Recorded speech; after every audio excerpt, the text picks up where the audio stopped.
হ্যাঁ, আমি সামান্য ব্যথা পেলে আমার চোখে পানি আসে, লেকিন জাহান্নামের ভয়ে তো আমার জীবনে কখনো চোখে পানি আসে না।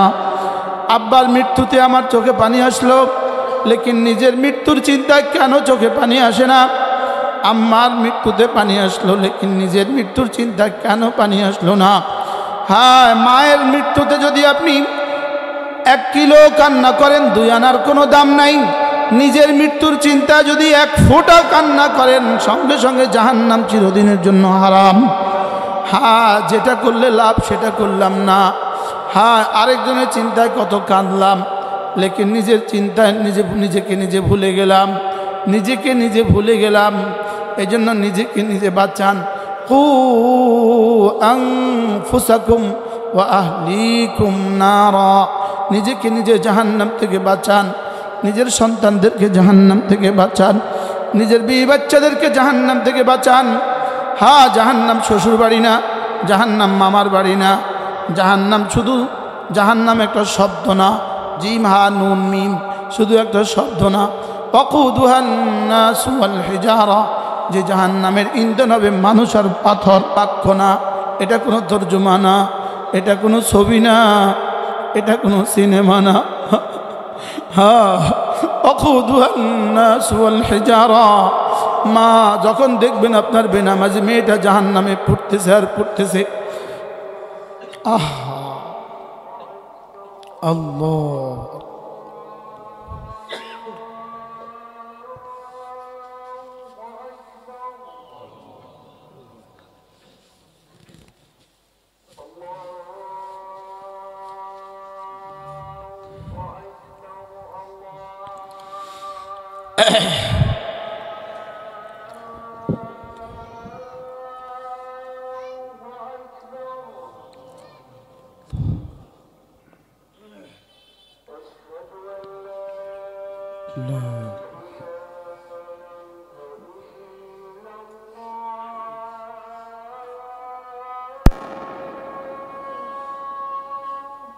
أشهد أن لا إله إلا الله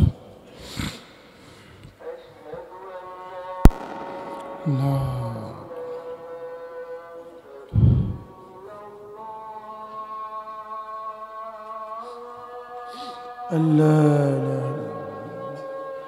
মুয়াজ্জিন যা বলে তা বলেন।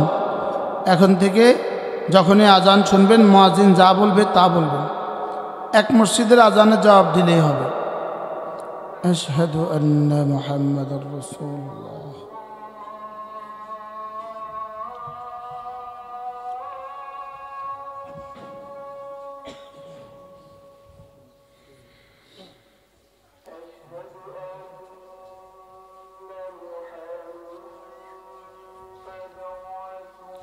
أشهد أن محمد رسول الله.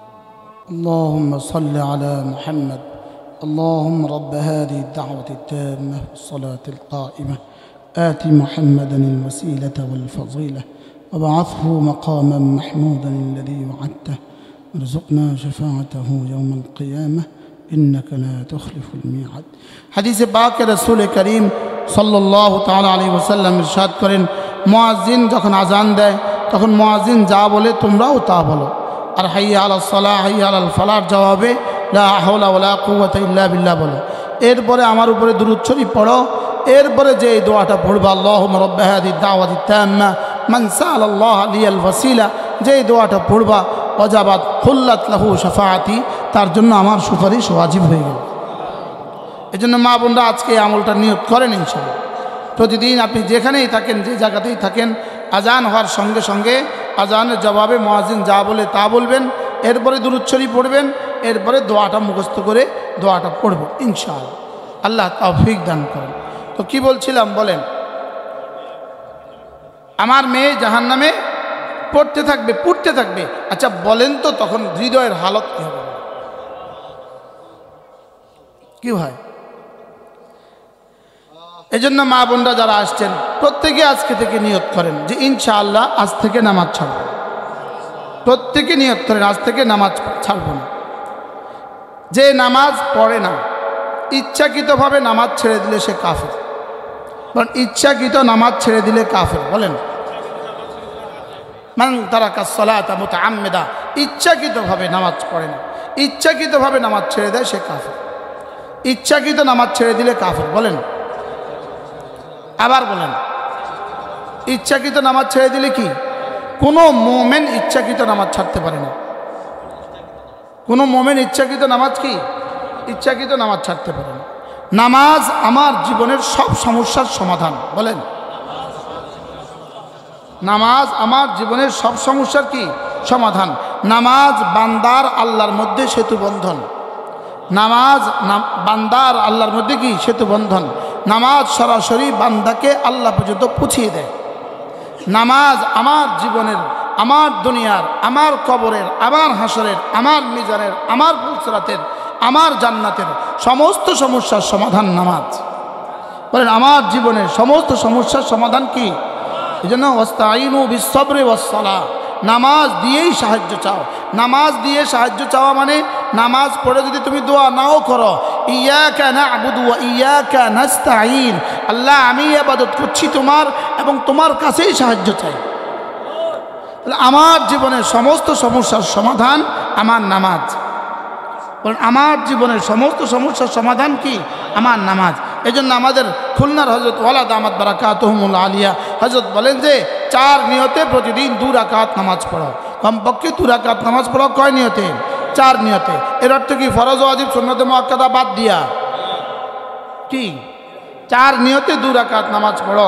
বলে 1 নম্বরে হজরত বলেন যে জীবনের কত নেয়ামত ছিল আল্লাহ তাআলার, আমি এর শুকর আদায় করতে পারি নাই, এই জন্য আল্লাহ শুকরের নিয়তে 2 রাকাত নামাজ পড়ছি। 2 নাম্বার, জীবনে কোটি কোটি গুনাহ হয়েছে, আল্লাহ আমি তো তওবা করতে পারি নাই, মাপ চাইতে পারি নাই, এই জন্য ইস্তিগফার ও তওবার নিয়তে 2 রাকাত নামাজ। 3 নাম্বার হলো ইস্তিআজা, আল্লাহ আমি আমার জীবনে সমস্ত মুসিবত থেকে পানা চেয়ে আপনার হেফাজতের চাদরে ঢুকে যাওয়ার নিয়তে 2 রাকাত নামাজ। আর 4 নাম্বার হলো আল্লাহ আমার জীবনে যত প্রয়োজন আছে, সমস্ত প্রয়োজন, কোটি কোটি প্রয়োজন আছে যেগুলো আমি জানি না, কোটি কোটি প্রয়োজন আছে যেগুলো আমি কি জানি না, আল্লাহ সমস্ত প্রয়োজন থেকে আমি আপনার কাছে সমস্ত প্রয়োজন ভিক্ষা চাই, এই জন্য আমি পড়ছি 2 রাকাত নামাজ। এখানে বসে যান, 2 মিনিট আছে, এই জন্য পড়ছি কি 2 রাকাত নামাজ। তাহলে 4 নিয়তে 2 রাকাত নামাজ। বলেন, আমাদের হযরত বলেন যে এটা হলো আজিমুশ শান আমল। কি আমল? বলেন, আজিমুশ শান আমল। তাহলে 4 নিয়তে 2 রাকাত নামাজ পড়বে প্রতিদিন। যদি সুযোগ থাকে মাগরিবের পরে 6 রাকাত আউয়াবিন পড়বেন, মাগরিবের পরে 2 রাকাত 2 রাকাত 2 রাকাত। আল্লাহর নবী বলেন কোনো মানুষ যদি মাগরিবের পরে 6 রাকাত আউয়াবিন পড়ে, আল্লাহ তাআলা তাকে 12 বছরের ইবাদতের নেকি দিবে। সেন্তাই আশারা রাকা আসানা, 12 বছরের নেকি দিবে। মা বোনদের কোন ব্যস্ততা থাকে, মাগরিবের পরে মাগরিবের বিছানায় 3 রাকাত মাগরিবের ফরজ পড়ে, এরপরে 2 রাকাত সুন্নত পড়ে, এরপরে আর 6 রাকাত নামাজ, অথবা 2 রাকাত সুন্নত, এরপরে 2 রাকাত নফল, এরপরে 2 রাকাত নফল, তাইলেও হবে 6 রাকাত নামাজ। সুবহানাল্লাহ বলেন। এরপরে প্রতিদিন ফজরের আগে আজানের একটু আধা ঘন্টা আগে উঠে গেলেন, আজানের আধা ঘন্টা আগে, আজানের আধা ঘন্টা আগে তাহাজ্জুদের সময় রাতে যখন 1 সুলুত চলে যায়, তখন বান্দার আল্লাহর মধ্যে কোনো পর্দা থাকে না। আল্লাহ তাআলা স্বয়ং তখন প্রথম আসমানে চলে আসেন। নাজালা রব্বু আজ্জা ওয়াজাল ইলাস সামাঈদ দুনিয়া, আল্লাহ তাআলা স্বয়ং প্রথম আসমানে চলে আসেন আর এসে ডাকতে থাকেন, আছো কেউ মাপ চাইবা, মাপ করে দিব। দিনভর হযরত নানুপুরি রহমতুল্লাহ বলতেন, দিনভর বান্দা আল্লাহকে ডাকে আর ভোর রাতে আল্লাহ বান্দাকে ডাকে। কি? আরে আমি আল্লাহকে ডাকছি, শুনলেও জবাব দিলেও দিতে পারে, না দিলেও নাই। যখন আল্লাহ আমাকে ডাকে তখন তো তাকাইতে দেরি আর দিতে দেরি নেই। কি ভাই? এই জন্য হার সমস্যা, হার মাসআলা, হার সমস্যা আমার গুনাহ, আমার সমস্যার কারণ, আমার ইস্তিগফার আমার সমস্যার সমাধান। যে যত পেরেশানি নিয়ে আসছেন পড়েন কমপক্ষে প্রতিদিন 100 বার লা ইলাহা ইল্লাল্লাহ, লা ইলাহা ইল্লাল্লাহ। এরপরে কমপক্ষে প্রতিদিন 100 বার যে কোনো একটা দুরূদ শরীফ কালিমায়ে তয়্যিবা পড়ে আমি লাইনটা লাগাইলাম, সুবহানাল্লাহ বলে, আর দুরূদ শরীফটা পড়ে মদিনায়ে তয়্যিবা মদিনাওয়ালা সুপারিশ লইলাম, আর ইস্তিগফার পড়ে সমস্যার সমাধান চাইলাম। সুবহানাল্লাহ বলেন না, কি বলছি বলেন, কানেকশনটা লাগাইলাম আর দুরূদ শরীফটা পড়ে মদিনাওয়ালার সুপারিশটা লইলাম আর ইস্তেগফার করে। কারণ সমস্যা হলো গুনাহ, সমস্যা হলো গুনাহ, সমাধান হলো ইস্তেগফার। যার যত পেরেশানি আছে সমস্ত পেরেশানির কারণ হলো গুনাহ, আর সমাধান কি? ইস্তেগফার। বলেন সমাধান কি? সমাধান হলো ইস্তেগফার। যার জীবনের যত কি আছে সমস্যা আছে, সমস্যার কারণ কি আর সমাধান কি? সমস্যার কারণ কি? পেটে ব্যথা, সমস্যার কারণ সমস্যা গুনাহ। মাথা ব্যথা, কারণ গুনাহ। মেয়ের অসুখ, কারণ গুনাহ। ছেলের অসুখ, কারণ গুনাহ। বিবির অসুখ, কারণ গুনাহ। ফ্যাক্টরিতে ক্ষতি, গুনাহ। কি আর সমাধান কি? এখন নামাজ পড়া না নামাজ ছাড়া? হ্যাঁ, নামাজ বাদ দিলে আর কোনো ইবাদত থাকে না। বলেন নামাজ বাদ দিলে, যেমন ইমান বাদ দিলে নামাজ আর নামাজ থাকে না। ইমান বাদ দিলে নামাজ আর নামাজ থাকে না। নামাজ বাদ দিলে কোনো ইবাদত থাকে না। বলেন কোনো ইবাদত কি থাকে না? ইবাদত থাকে না। নামাজ বাদ দিলে কোনো ইবাদত কি থাকে না? ইবাদত থাকে না। এই জন্য নামাজ নিশ্চিত করো তো, নামাজ নিশ্চিত করো তো। এরপরে এই তাসবিহাতগুলো আল্লাহর কসম আমার দুনিয়া আখিরাতের হাজারো লাখো সমস্যার সমাধান। কি ভাই করবো তো ইনশাআল্লাহ। এজন্য মা বোনদেরকে বলছি, নিয়ত পাক্কা করেন, আজ থেকে নামাজ ছাড়বো না। এ হলো প্রথম কাজ। 2 নম্বর কাজ হলো, যদি সুযোগ থাকে নফল নামাজও বাড়াবো। 3 নম্বর কাজ, মাঝে মাঝে সোমবার বৃহস্পতিবার রোজা রাখবো। সোমবার বৃহস্পতিবার কি রাখবো? রোজা রাখবো। এরপরে মাসে 13, 14, 15 তারিখে রোজা রাখবো। প্রত্যেক চন্দ্র মাসের 13, 14, 15 তারিখে রোজা রাখবো। এরপরে হলো রমজান মাসের রোজার ইহতেমাম করব ইনশাআল্লাহ। বলেন ইনশাআল্লাহ। আর প্রত্যেক মা বোন সদাকার অভ্যাস করেন, সদাকার অভ্যাস। রাসূল সরাসরি বলেন তাসাদ্দাকনা, তোমরা সদাকা করো। ইয়া মাআশরান নিসা, হে মেয়েরা সদাকা করো। আমাদের মেয়েদের হলো জমা করার প্রবণতা, সাহাবাদের মেয়েদের হলো দেওয়ার প্রবণতা। জি, লোভী মানুষ ছাড়া কারোর কাছে সঞ্চয় টাকা জমা হইতে পারে না। কি বলছি বলেন?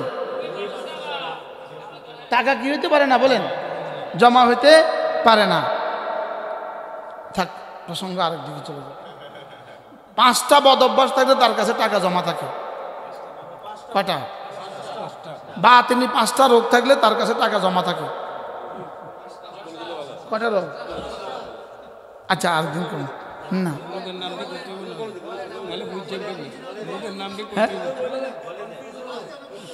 কয়টা রোগ? 1 নম্বর হলো হুব্বে যা, 1 নম্বর হলো পদের মহাব্বত। এই পদের মহাব্বতের কারণে সে মাল জমা রাখে। পদের মহাব্বতের কারণে কি রাখে? মাল জমা রাখে। 2 নম্বর হলো হেরস, লোভ। 3 নম্বর হলো বখল। বখিল না হলে কারোর কাছে মাল জমা থাকে না। কি বলছি বলেন? হ্যাঁ, পদ, লোভ, বখিল, আরো আছে, আমি ভুলে গেছি না। এগুলো না হলে মাল কি থাকে না? জমা থাকে না। এরপরে আছে হুব্বে নেশাও আছে। নারীর মহাব্বত না থাকলে মাল জমা থাকে না। আরে কথা কয় না। নারীর মহাব্বতের কারণে মাল জমা রাখে, মানে অনেকগুলো অসুবিধা একসাথে জমা হলে মাল জমা হয়। বলেন না, কি বলছি? মাল কি হয় বলেন? অনেকগুলো খারাপই জমা হলে কি হয় বলেন? মাল কি হয়? জমা হয়। আমি আমার জীবনের মাল যদি জমা রাখতাম, আমি কমপক্ষে এখন 100 কোটি টাকার মালিক থাকতাম। আর কথা বলেন, হ্যাঁ, কিন্তু এখন কি নাই? জমা নাই। আলহামদুলিল্লাহ বলেন মাল জমা হয় এই সমস্ত কারণে। মাল জমা হয় কি? এই সমস্ত মেয়েদেরকে বলছি মাঝে মাঝে কিছু সদাকা করবেন, সদাকার অভ্যাস করা। আমার নানি রহমতুল্লাহ আলাইহা, আল্লাহ তার কবরকে জান্নাতের টুকরো বানিয়ে দেন, 24 ঘন্টা দিতে পছন্দ করতেন। 24 ঘন্টা। কোটিপতি ছিল নানা, শুধু দিত। আর আমগরে এই পরিমাণ দিতেন। আমি নানুপুর থেকে ঢাকা যাইতাম, তো টাকা দিত। নানাজি দেখতো, সুপু দেয় যে, তো নানাজি কইতো ওগরে এতগুণ দিলে কেমন হইব? তো নানি কইতো কবরে কামে লাগবে। কি বলতো? কবরে কাজে লাগবে। এই জন্য মা বোনদের সদাকার অভ্যাস তৈরি করা। কি করা বলেন? যখনই সুযোগ পান সদাকা করবেন, যখনই সুযোগ পান। আর সদাকা তুৎফিউ গজবার রব, সদাকা আল্লাহ তাআলার গজবকে নিভিয়ে দেয়, যেভাবে পানি আগুন নিভিয়ে দেয়। আমাদের এক দোস্ত আছে, কত বছর বিয়ে হয়েছে? 18 বছর বিয়ে হয়েছে, সন্তান হয় না। যে এই আল্লাহর বান্দা 18 বছরে কত লাখ টাকা আল্লাহর রাস্তায় দান করছে, আল্লাহ ছাড়া কেউ জানেন। আলহামদুলিল্লাহ বলেন। কত লক্ষ টাকা আল্লাহর রাস্তায় দান করছে, তো আল্লাহ ছাড়া কেউ জানে না। আলহামদুলিল্লাহ এখন সন্তান সম্ভব। আলহামদুলিল্লাহ বলেন। আমাদের এই নতুন ভবনে 10 লাখ টাকা একসাথে দিছে। আলহামদুলিল্লাহ বলেন। একসাথে দিছে 10 লাখ। হ্যাঁ, আমাদের লক্ষ্মীপুর মাদ্রাসা দিবে 15 লাখ। আলহামদুলিল্লাহ বলেন। আল্লাহ যেন আমার এই ভাইকে একটা নেককার সন্তান দান করেন। আল্লাহ যেন জমানার একটা কাসেম নানতুবি বানায় দেন। আল্লাহ যেন একটা হোসাইন আহমদ মাদানি দিয়ে দেন। আলহামদুলিল্লাহ বলেন। আজকে কত দিবেন বলছেন? দেন, আজকেরটা দেন, তাড়াতাড়ি দেন। মাশাআল্লাহ দেন। দেখছেন নি? দেন না, আছে সাইন না নাই দিন না, 50,000 টাকা দিছে। আলহামদুলিল্লাহ বলেন। ব্যাগ দেন, বিসমিল্লাহ। আল্লাহ কবুল ফরমান। মাশাআল্লাহ। প্রত্যেকেই মা বোন যে যেখানে আছেন আপনার ব্যাগ খোলেন, আপনার ব্যাগ খুলে একটা নোট দিয়ে দেন। আমাদের শিক্ষার্থীরা, আমাদের শিক্ষিকারা আপনাদের কাছে ব্যাগ নিয়ে যাবে। জি মাশাআল্লাহ।